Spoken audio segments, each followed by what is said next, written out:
awaken the plot at the same time as my sister. We turned out to be supporting characters in the novel. My sister rushes out in a hurry. I panic, thinking she's going to snatch the 600 million lottery. But my sister threatens me fiercely, dare to compete with me for the male lead, and I'll kill you. We've awakened to the plot, yet still thinking about men. Chapter 1. Seeing me about to leave, my sister Elisa's face darkens. She looks at me warily. Are you trying to compete with me for Carter? Carter is the male lead in this world, a cold campus heartthrob, the dream lover of countless girls. In the novel, the male lead initially likes the female lead because she saved his life. When the male lead was crossing the street while looking at his phone, he almost got hit by a car, but the female lead saved him.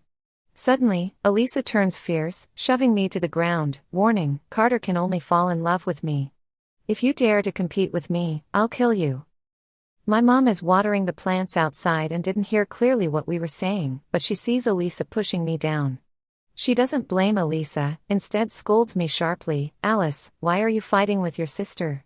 Your sister is going to be a pianist in the future. If you hurt her fingers, can you take responsibility? Mom, I'm leaving. After pushing me down hard, Elisa shows no remorse, greets my mom, and hastily gets into a taxi to leave. I get up, blow on my bleeding palms grazed by the ground, and say nothing. Seeing me silent, my mom gets angry first. She throws the spray bottle in her hand towards me. Alice, I'm talking to you, what's with this attitude? The spray bottle almost hits my head. Fortunately, I've honed my dodging skills since I was young. Alice, you troublemaker, stop right there. Where are you going? Not doing the chores? Being ignored by me, my mom gets even angrier, looking around to find something to throw at me. Mind your own business. I walk out without hesitation. My mom is dumbfounded. This is the first time I've openly defied my mom. I've wanted to do this for a long time, but I didn't have the confidence before. But now, I'm going to be a rich woman. Chapter 2. Both Elisa and I are my parents' biological children, but my parents' attitudes towards us are two extremes.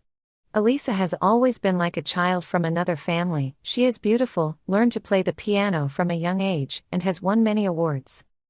She is lively, sweet in speech, good at winning people's hearts, and has always been the favorite of my parents. While I am introverted, quiet, and sometimes unwilling to speak for a long time.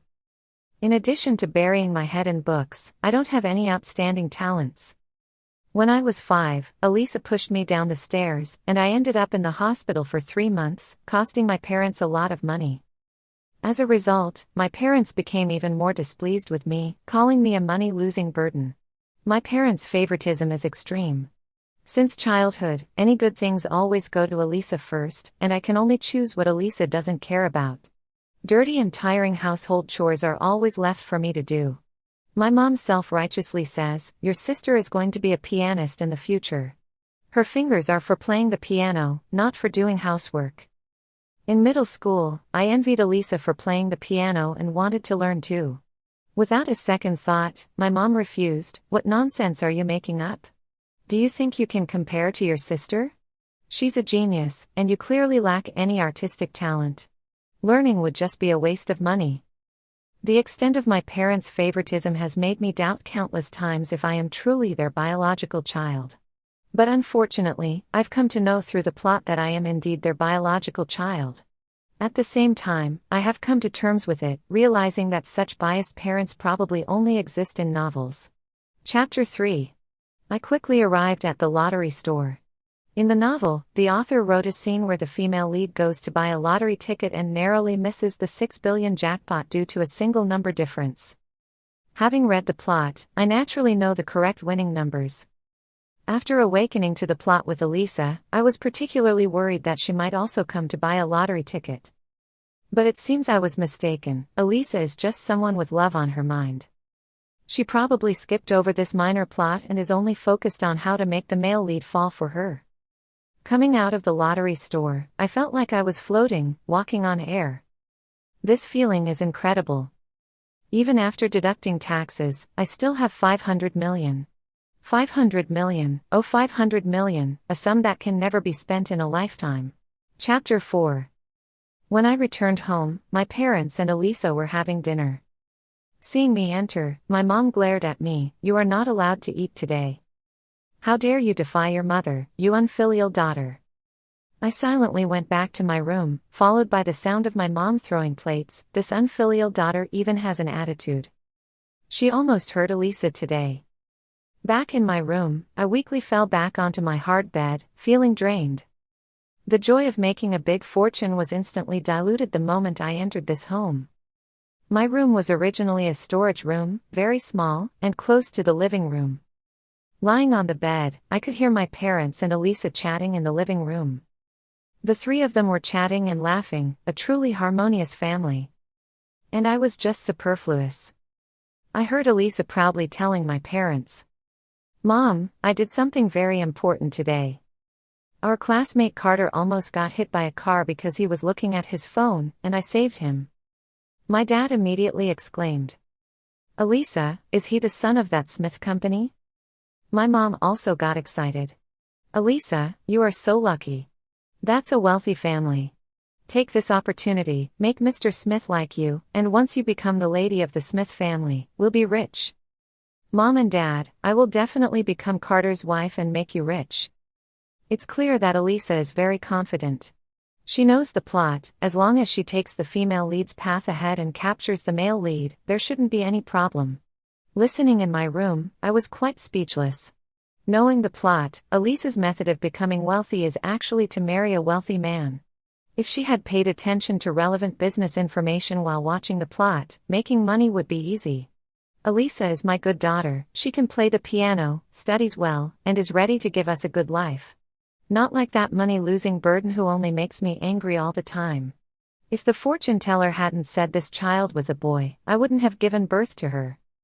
My mom's voice was loud, and I knew she was saying it on purpose for me to hear. Chapter 5. Later, Elisa actually came to my room. "What do you want?" I can't even consider Elisa as a plastic sister. Since childhood, she has bullied me and treated me as her servant, relying on her parents' favoritism. Elisa glared at me darkly. "I'm here to seriously inform you that the male lead, Carter, is mine. You're not allowed to catch his attention." She was still concerned. After all, we both knew the plot. But she didn't know that when I watched the plot, my focus wasn't on the romantic entanglement of the male and female leads. I memorized everything that could change my destiny. "Alice, did you hear me?" I smiled. "Stop calling me. I was scared by a dog when I was a child. I'm afraid of shadows coming back." Elisa's face immediately changed, looking as unpleasant as if she had eaten something bitter. She couldn't believe it. "You dare to insult me?" Elisa snapped and instinctively raised her hand to slap me. I instantly grabbed her hand, staring at her fiercely. "Elisa, I'm not interested in your male lead. Stop bothering me." Having done chores since I was little, my grip was much stronger than an average girl's. Elisa couldn't struggle at all, and it seemed like my current demeanor scared her. She didn't dare to make a sound even if it hurt. When I let go of her, "Humph, acting all high and mighty. How could you not be interested in Carter, such a handsome guy?" "But I'm not afraid. I'm prettier than you, better at pleasing people. You can't compete with me." Elisa walked away with her head held high. Watching her proud figure, I couldn't help but shake my head. How pitiful. Would she die without a man? Chapter 6. I really am not interested in the male lead. Before knowing the plot, I did have a good impression of him because of his face. But after knowing the plot, I just want to say, stay away from this kind of man. In the plot, the male lead Carter's character is a paranoid, suffering from a serious mental illness. He is easily irritable and violent. In the later part of the novel, he has hit the female lead several times, then pitifully begs for forgiveness, saying it was due to his illness. Relying on his family background, he often bullies other classmates at school, and Elisa and her group of fans would scream. Carter's punching movements are so cool. This punch seems to hit others, but it actually hits my heart. I really want to comment, if he's so cool, why not try punching you? I would stay far away from this domestic violence man. How could I possibly provoke him? Moreover, in the novel, the male lead only knows how to be jealous, have a bad temper, and doesn't study well. Later in the plot, if not for the female lead managing the company for him, the male lead would have probably gone bankrupt long ago. Compared to the male lead's problematic character, the female lead is the perfect goddess. She is beautiful, intelligent, resilient, and kind.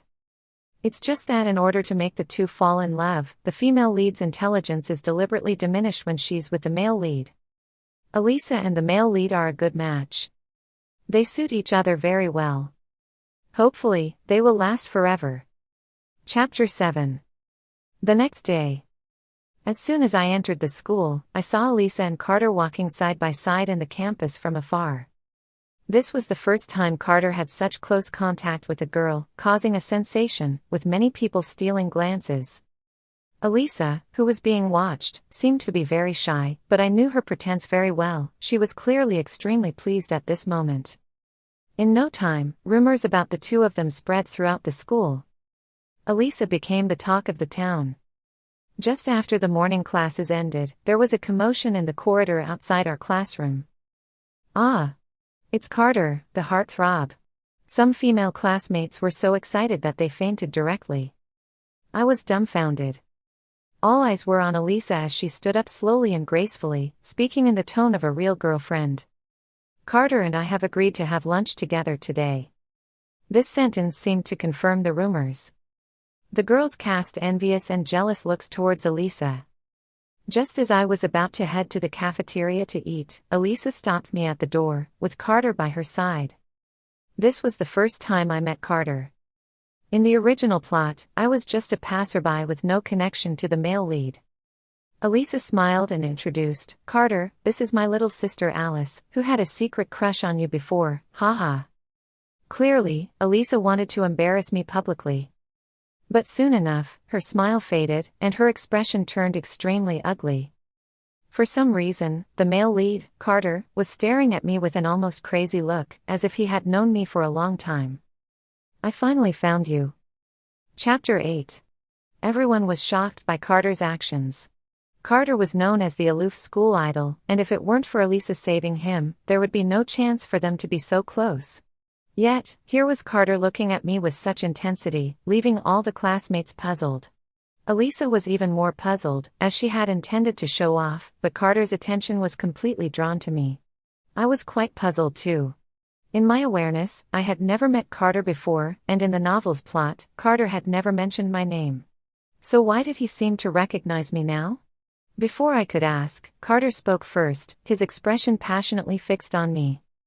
"A long time ago, in the hospital, did you give a boy some candy?" As soon as he said that, I understood. In the book, the male lead always had a figure in his heart, a white moonlight, who never appeared, not even a name. This white moonlight was a boy who ran away from home when he was young and hid in the hospital, starving. A little girl gave him candy. Clearly, that girl was me. If Carter hadn't mentioned it now, I wouldn't have remembered at all. Because back then, I not only gave candy to Carter but also to other kids. Once everything became clear, I immediately shook my head. Sorry, I was very poor when I was young and never gave any candy to a little boy. I didn't want any entanglement with this male lead. Seeing my denial, Carter's peach blossom eyes stared at me fiercely. "Are you sure?" My face remained expressionless. "Sure." At that moment, Elisa, who had a dark expression, suddenly spoke up, looking very excited. "Carter, are you talking about Mingcheng Hospital? I stayed there when I was young and gave a little boy candy." Carter then turned to her, frowning, and asked, "What kind of candy?" Elisa hesitated for a moment, probably frantically recalling scenes from the drama she had watched. I suddenly spoke up, as if searching for something. "Where did I put my milk this morning?" Elisa's eyes lit up, and she immediately said, "It's White Rabbit milk candy, my favorite when I was young." Upon hearing this, Carter's expression became excited, and he directly held Elisa's hand, saying, "Elisa, it's really you. I never expected that you not only saved me but also were the little girl who gave me candy when I was young." Elisa was thoroughly enjoying the moment. She sneakily glanced at me with a provocative gaze, as if saying, "See, you can't compete with me." Little did Elisa know that I had just intentionally hinted to her. I wanted to ensure that these two were locked in and wouldn't harm the female lead. Chapter 9. Excuse me, please make way. Because of Carter's appearance, the corridor was crowded with his fangirls, obstructing the passage. A girl with a mushroom haircut and black-rimmed glasses, looking plain on the outside, passed by. Carter, standing in the middle of the hallway holding Elisa's hand, was still immersed in the joy of reuniting with his white moonlight and didn't even glance at the girl. However, Maya's lit up, and I hurriedly went over to help her through the crowd, saying, "Classmate, are you going to eat? Let's go together." No need to say more, this girl was the female lead in the book, named Grace. In the story, Grace was a top student who received a recommendation to a prestigious school in her sophomore year. Initially, Grace had no interaction with the male lead because the female lead's appearance seemed very ordinary. It wasn't until Grace saved Carter that the two of them had a connection. Later on, when Grace revealed her stunning side and amazed everyone, Carter slowly started to develop feelings for the female lead. But at this moment, because Grace's screen time was being stolen by Elisa, Carter was indifferent towards Grace. I acted like a protective mother hen, holding Grace's hand and pushing through the crowd. Once we were out of the teaching building, the crowd finally thinned. Grace was clearly taken aback by my enthusiasm and politely said, "Classmate, thank you." I waved my hand casually and said, "Grace, no need to thank me. It's what I should do." Grace was surprised. "How do you know my name?" I smiled and said, "Grace, you're the top student in our year, I definitely know you." Then I continued, "Grace, I'm Alice, from the next class over, class 2. I want to be friends with you, can we?" It had probably been a long time since someone had been so enthusiastic towards her.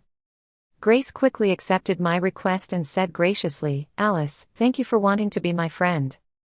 Our hands clasped together. Fate changed at that moment. Chapter 10. The female lead Grace not only excelled in academics but also had amazing business talent. In the later part of the novel, she helped the male lead save a company on the brink of bankruptcy. Wanting to be friends with Grace, I had selfish motives as well. Firstly, I genuinely didn't want Grace to suffer like in the book, being tortured by the male lead. Secondly, I wanted Grace to help me. Not only was Grace a good learner herself, but she was also great at teaching others. In the novel, Carter was a poor student, but after studying with Grace, his grades improved rapidly. Grace not only taught well but was also great at guessing answers. In the novel, in this year's college entrance exam questions, Grace correctly guessed many key points, directly increasing Carter's score by over 100 points. Without a doubt, I wanted to study with Grace and get into a good university together. Furthermore, I wanted to start a business with her. This time, buying a lottery ticket, I had found a plot hole. Throughout the entire novel, there were very few descriptions of directly making money, so when I start making money later on, it won't be as easy as buying a lottery ticket now. Grace had a business mind, and I had the funds. If the two of us worked together, we would definitely make a mark. As long as we were successful in business, even if Elisa tried to get close to Carter, it wouldn't matter. Chapter 11. After school, instead of going straight home, I went to the lottery center in the city. Sure enough, the lottery ticket I bought actually won. Even after taxes, I still had 500 million. The staff who assisted me mentioned that there were reporters outside wanting to interview me, but I refused. If news of my win were to be exposed now, I could forget about peaceful days. After handling all the procedures, I returned home, and it was already dark outside. I got out of the taxi, my feet touching the ground, feeling a bit lightheaded. Was this what it felt like to be wealthy? But this happiness was quickly shattered. As soon as I entered the house, my mother stormed over angrily, grabbed me harshly by the hand, and said, "Alice, you ungrateful wretch. Your sister has been so good to you, and not only are you ungrateful, but you also want to steal her boyfriend?" Seeing me being scolded, Elisa stood by with a smug smile. My arm was pinched painfully, and instinctively, I pushed my mom aside with force. "Let go." Glancing down, I saw that my mom was truly harsh, the area she pinched had turned purple. I pushed my mom onto the sofa, and at first, she was stunned, then like a rabid dog, she loudly cursed. "You unfilial daughter, not only did you steal your sister's boyfriend, now you dare to lay hands on your own mother, you're really an animal." Watch me today, I'll beat you to death. My mom went crazy, picked up a large porcelain plate from the table and threw it at me. Luckily, I dodged quickly, otherwise being hit by the plate would have definitely hurt for a while. At that moment, the door suddenly opened. My dad had returned. Looking at the chaotic scene at home, he asked, "What's going on?" My mom, fuming, said, "What else could it be? Your precious second daughter has angered me again." My dad glanced at me, his face expressionless, and simply said, "I don't care how you educate the kids, but one thing, don't let outsiders see it. I can't bear that shame." Saying that, my dad went back to his room. My dad was a high school teacher and cared a lot about his reputation.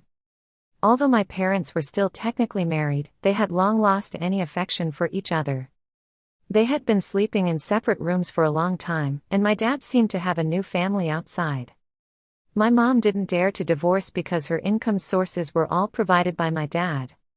Unable to confront my dad, my mom often vented her anger on me.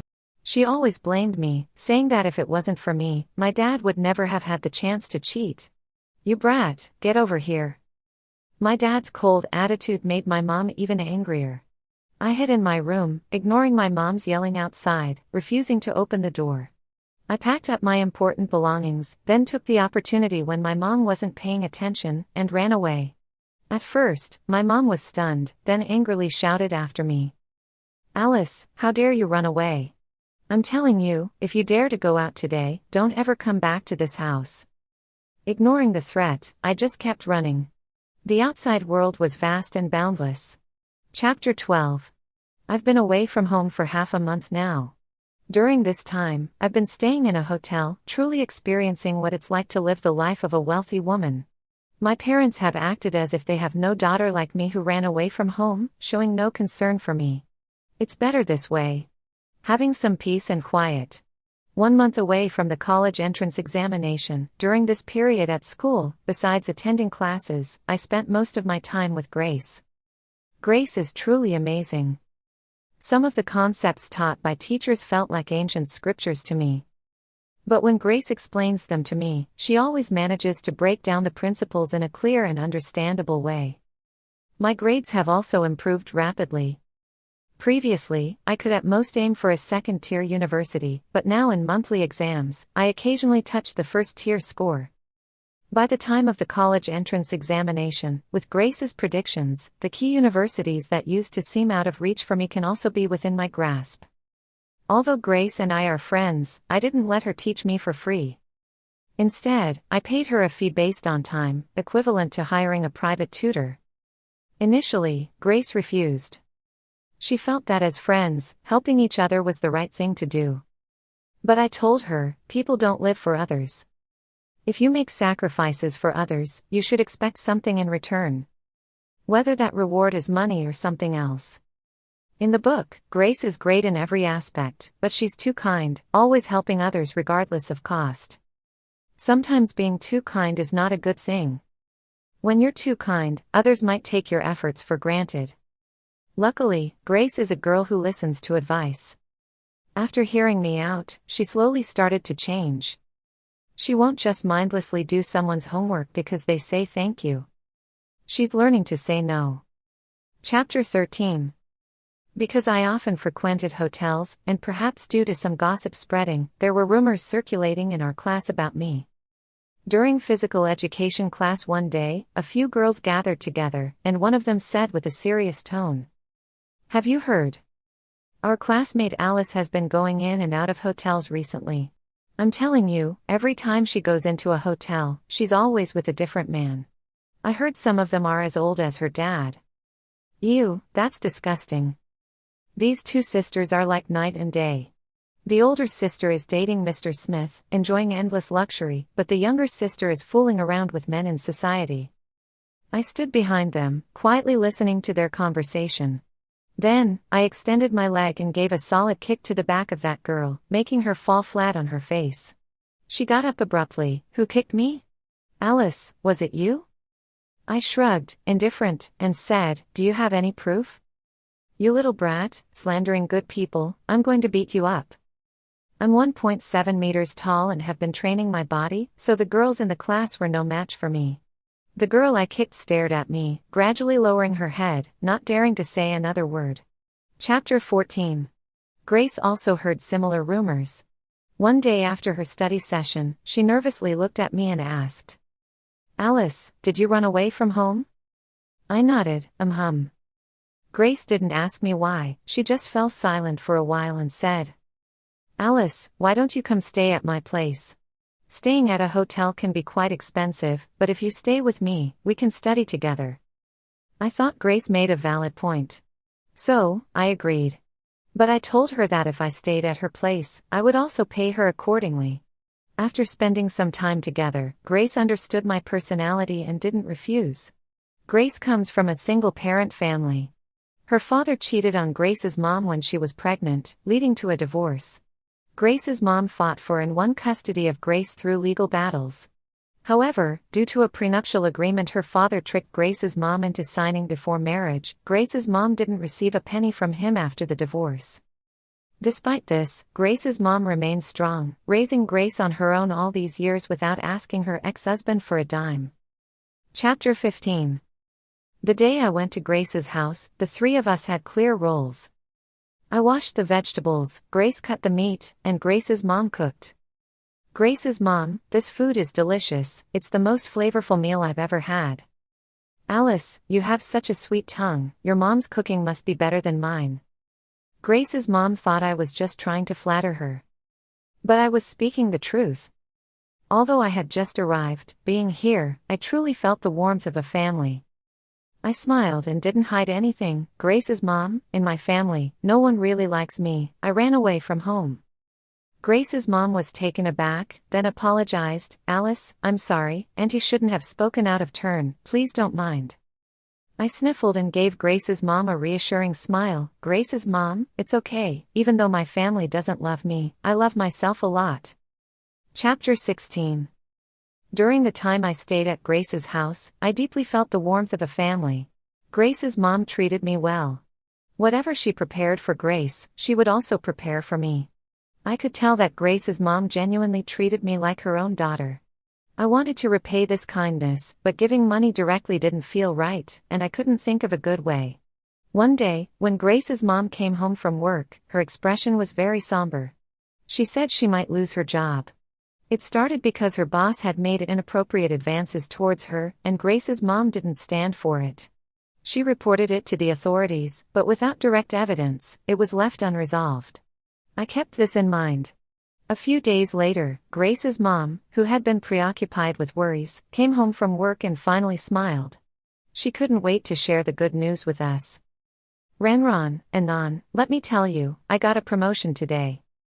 Our company was actually bought by someone else, that annoying boss was also kicked out, and I was lucky enough to get a promotion. Good things come in pairs, haha, the heavens have eyes, all my years of hard work have paid off." Grace's mom was overjoyed.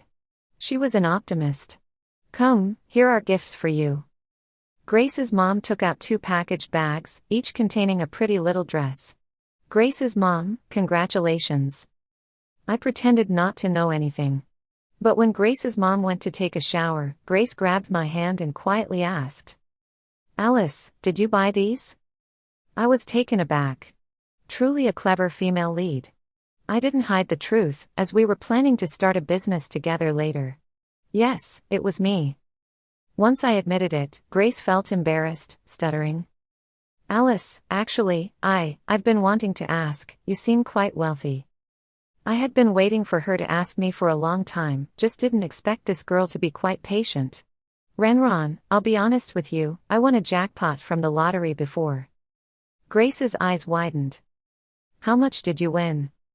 I gestured with my hand a number. Grace's eyes widened even more. 5 million? I shook my head. "Bolder." She stretched her neck. 50 million? I no longer beat around the bush. 500 million. "What?" Grace exclaimed, then fainted. Chapter 17. When Grace woke up, I told her my plan. "Grace, I'll be honest with you, I want to start a business with you using this money." Grace was probably still in shock. When she heard my plan, she lacked confidence. Alice, start a business, the two of us, is that possible? Definitely possible, you're a top student. Then I asked, Grace, what kind of business do you think has more potential in the future? I already knew the answer, but I wanted to hear Grace's own understanding. Grace thought about it seriously for a long time and finally shared her views. I think the industries of artificial intelligence and new energy vehicles have great potential. I clapped my hands excitedly. Great! Let's invest in these two areas, and when we graduate, you can be the CEO. Seeing how serious I was, Grace panicked and quickly advised me. Alice, these are just my personal thoughts. Don't invest recklessly. What if we lose money? I smiled and said, I trust you, we won't lose. Under my gaze, Grace's pretty face blushed quietly. Chapter 18. The final mock exam before the college entrance examination. My grades improved rapidly. This time, I unexpectedly made it into the top 100, which, according to previous year's scores, was already a good score. Teachers were amazed by my progress. The class teacher publicly praised me. This is the final sprint stage, make sure to focus all your thoughts on studying. This will determine the kind of life you'll have in the future. Learn from Alice, she has made the most progress this time. Then she changed the subject. You are high school students now, the most important thing is studying. Don't waste your time and energy on love affairs. Wait until you're in university to start dating. Although the class teacher didn't mention anyone by name, everyone knew she was referring to Elisa. This time, Elisa's grades dropped the most severely. She had always been in the top 50 of the year, but this time she didn't even make it into the top 200. This was quite predictable. While I was studying hard with Grace during this period, Elisa was naturally not idle. She put all her energy into making Carter like her more. She had no interest in studying. She even gave up playing the piano, which she had loved since she was young. Knowing the plot, knowing Carter's preferences, Elisa did succeed in making Carter like her more and their relationship grew stronger. During this time, they often skipped classes to go on dates. Elisa, taking advantage of being Carter's girlfriend, also became increasingly arrogant. She sensed that the class teacher was indirectly referring to her.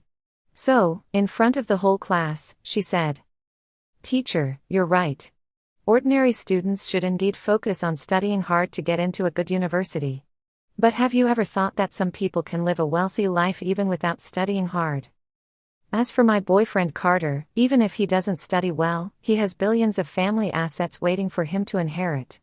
And as his girlfriend, the future Mrs. Smith, naturally, I will enjoy the same luxuries. Do we still need to study hard? Elisa's open defiance made the class teacher quite angry, and he angrily kicked her out of the classroom. Get out. This is a place for learning, not your paradise for fishing for wealthy partners. With a proud look, Elisa, carrying her Chanel handbag, swayed out of the classroom. When she reached the door, she glanced at me and sarcastically remarked, Some of you, even if you study hard and get into a good university, so what? In the end, you'll still end up working for us wealthy people, right? If you're a girl, you might as well find a wealthy man to marry early. Chapter 19. Carter and Elisa became more and more unruly at school. During a break, Elisa rushed to the platform in front of the whole school and confessed her love to Carter. This was a blatant provocation. The school leaders could no longer tolerate it and called their parents. That day, Carter's family didn't come, only my mom arrived. After listening to the teacher's complaint, my mom didn't care at all, she just said, It's the modern age, what's wrong with students falling in love? You are supposed to be educators, why do you have such futile thoughts? Or is it because you envy my son-in-law for being wealthy? Even if you envy, it's useless, because your daughter can't charm men like my daughter. The teacher intended for my mom to educate Elisa, but instead, my mom scolded her. The teacher fell silent. In the end, she just said, Fine. Chapter 20. This was the first time I met my mom after running away from home. She didn't even look at me, just asked Elisa beside her. Elisa, where has this unfilial daughter been enjoying herself lately? Elisa smiled brightly. What enjoyment. She's just cramped in a rundown rental with a girl from our school. My mom nodded. Indeed, I felt she was a harbinger of misfortune when I was pregnant with her. There's no such thing as a destiny of wealth and luxury. Even though I've told myself countless times not to care anymore. But listening to their conversation at this moment, my heart still aches as if being cut by a knife. My mom continued. We've moved to the grand villa bought by Mr. Smith for us. Some people shouldn't come back once they leave, or they'll bring misfortune to our home again. Looking at my mom's expression. At that moment, I felt completely relieved. I smiled. From start to finish, I never said a word to her. Chapter 21. The day before the exam break, Grace and I went to the KTV to relax and sing. Unexpectedly, when it was time to pay the bill, we ran into Carter and Elisa. However, the two of them were currently arguing. Carter, how could you treat me like this? You clearly said you only love me. Elisa was furious at the moment, tears rolling down her face. Across from her, Carter was drinking, with a flirtatious girl sitting next to him. Facing Elisa's accusations, Carter was getting a bit impatient, but he still patiently said, Elisa, I do love only you. I'm just fooling around with her. Since you got pregnant, I can't do anything to you. I have my difficulties. Hearing Carter mention the pregnancy, Elisa's face showed a hint of guilt. Obviously, Carter didn't want to have a child at this age. Elisa softened her stance a bit, speaking softly. Carter, then you have to promise me that you're just playing around with these women. Carter waved his hand, continuing to drink his alcohol. Elisa, don't worry, I will always only love you, and I will only marry you in the future. With Carter's assurance, Elisa felt much more at ease. When she turned around, she noticed us looking at her. At first, she felt embarrassed, but then she confidently walked over to Grace and me. I'm already carrying Carter's baby. The title of Mrs. Smith can only belong to me. You can't take it away. Listening to Elisa's words, Grace and I glanced at each other, then we both smiled. I replied casually. Sure, Carter is yours. Please make sure you lock him down and don't let him cause trouble. Feeling aggrieved, Elisa clearly wanted to find a sense of accomplishment from me, but after talking to me, her expression became even uglier. Chapter 22. The college entrance exam results were out. Grace was undoubtedly the top scorer. Top universities were competing for her. Grace, however, was not in a rush. She just delayed making a decision, saying she needed more time. I knew she was waiting to see where I applied. My scores weren't too bad. I barely made it to a decent school. As for Elisa and Carter, I hadn't seen them since that day at the KTV. I heard that both of them didn't take the college entrance exam. When I went to pick up my admission notice, Elisa updated her social media. Family, I'm married. This is the ring my husband bought for me. I said diamonds are a tax on intelligence, but he insisted on buying it for me. My husband is really silly. The circle of friends showed Elisa and Carter's wedding selfie. Elisa looked happy, and the dove-egg diamond ring on her finger was particularly dazzling.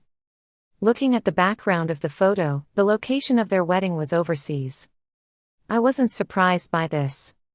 As mentioned in the plot, the Smith family has been passing down for generations, and it's not easy to have a child. So, the men of the Smith family are all unfaithful. Whoever gets pregnant becomes the lady of the Smith family. Although Elisa finally married Carter as she wished, will she truly be happy? After all, Carter is a playboy. In the original plot, the male lead only turns around near the end. Chapter 23. Grace and I were getting ready to go to City B for university. Our company was also planning to be set up there. Before going to City B, Grace and I were celebrating and drinking at a bar. I managed the overall direction while Grace handled the details. In a short time, through investments, I had a small increase in my funds. I was enjoying my wine when suddenly a call came in. It was a relative, and they started off by saying, "Alice, your parents are both dead." I was stunned. The relative continued to explain what had happened. It went like this: due to the relationship with the Smith family, my parents also got carried away. Seeing my father living in a mansion, the woman he kept outside couldn't sit still, insisting on living in the mansion with their son, who she was carrying. My father was always the emperor at home, never caring about my mother. He actually brought his mistress back to the mansion, wanting her to live with my mom. My father thought my mom would continue as she did before, not daring to show any resentment towards him. But he was wrong. After my mother got a son-in-law with money, she became a lot bolder and immediately started arguing with my father. "You've been married to me for so many years, yet you never gave the family a son. Now you have the nerve to get angry." These words shocked my mother, and she stared hatefully at the pregnant mistress. "A son, right? Since you want a son so badly, I won't let you have one." My mother suddenly turned fierce and pushed the mistress off the second floor. The mistress died on the spot. My father went crazy instantly, rushed to the kitchen, grabbed a knife, and in the chaos, he killed my mother. Finally, he jumped off the building. After hearing the relative's story, I still didn't say a word. They thought I was too heartbroken to speak. They tried to console me. "Alice, don't be too sad. Your health is the most important." After hanging up the phone, I, who had been silent, suddenly raised my glass and addressed everyone. "Today's entire bill is on me, Alice." The crowd cheered loudly. Chapter 24. Seeing Carter and Elisa again. It was 4 years later. Grace and I had already graduated from university. Through our previous efforts, we achieved remarkable success in the fields of artificial intelligence and new energy. Our company also went public successfully. Encountering Carter and Elisa. It was at a cocktail party. Carter had already taken over the family business, dressed in a black suit, exuding a strong aura of a business elite. Although he didn't take the college entrance exam, Carter's family spent a lot of money to send him abroad for further studies. Despite his grandeur, Carter's brows were deeply furrowed. Beside him, Elisa was dressed elegantly, but she seemed to have lost some weight. While I was chatting with other company bosses, I suddenly heard Elisa's voice from behind. "Alice, what are you doing here?" Elisa was particularly shocked, clearly unable to understand how I could appear at such a high-class cocktail party. After a moment of hesitation, Elisa seemed to figure it out and then sarcastically remarked, "Oh, I see, you must be a staff member at this party." She then raised her hand, extended her leg, and said arrogantly, "Alice, my shoe is dirty, kneel down and clean it for me." At that moment, the CEO Colin next to me spoke up. He stared at Elisa with a dumbfounded expression and said, "Mrs. Smith, do you know who this is? She is the chairperson of Alice and Grace Group, the person President Carter has been trying hard to meet. Currently, only she can help the Smith family out of its predicament." "What?" Elisa's face went pale. Carter appeared at this moment, glaring fiercely at Elisa, his voice cold. "Why don't you apologize to our esteemed guest?" Feeling threatened by Carter's anger, Elisa looked very aggrieved. "Carter, you want me to apologize to her? You know exactly who she is." Carter remained expressionless, his aura dark and heavy as he simply said, "I only know that she is now the chairperson of Alice and Grace Group, the lifeline of our company." Seeing Carter's serious expression, Elisa knew he meant business and reluctantly said to me, "I'm sorry, please forgive me." Without even glancing at Elisa, I just casually chatted with the CEO next to me. Apologies are just lip service. Where's the sincerity? Shouldn't there be a gesture of kneeling down? "Yes, yes, yes," the CEOs all echoed in agreement. Carter's voice grew even deeper. "Elisa, kneel." Elisa was startled, her eyes instantly reddening with tears, looking at Carter with a sense of grievance. "Carter, I kneel." But Carter seemed possessed at that moment, his expression chillingly cold. Elisa dared not say anything more and slowly knelt down. Her pent-up grievances erupted at that moment. She burst into tears directly, shaking violently all over. Seeing Elisa kneel, Carter then turned to me, his voice very respectful. "CEO Alice, are you willing to invest in our company now?" I finished the red wine in my glass, then revealed a surprised expression. "President Carter, are you hearing things? When did I ever say I would invest in your company?" Carter's face immediately turned ashen. Chapter 25. A few months later, the Smith family went bankrupt. I had expected this. Despite graduating from a prestigious foreign university, Carter lacked substance. Yet, he was obstinate, unwilling to heed advice from industry insiders. Bankruptcy was inevitable. In the original plot, it was the female lead who helped him through the tough times, but now, the person by his side was Elisa. Elisa never even attended university. What help could she provide? Even if she suddenly realized her mistakes and recalled some business-related plots to assist Carter. But it was too late. I wouldn't give him a chance to turn things around. In this circle. Without my consent. Who would dare to help the Smith family? Chapter 26.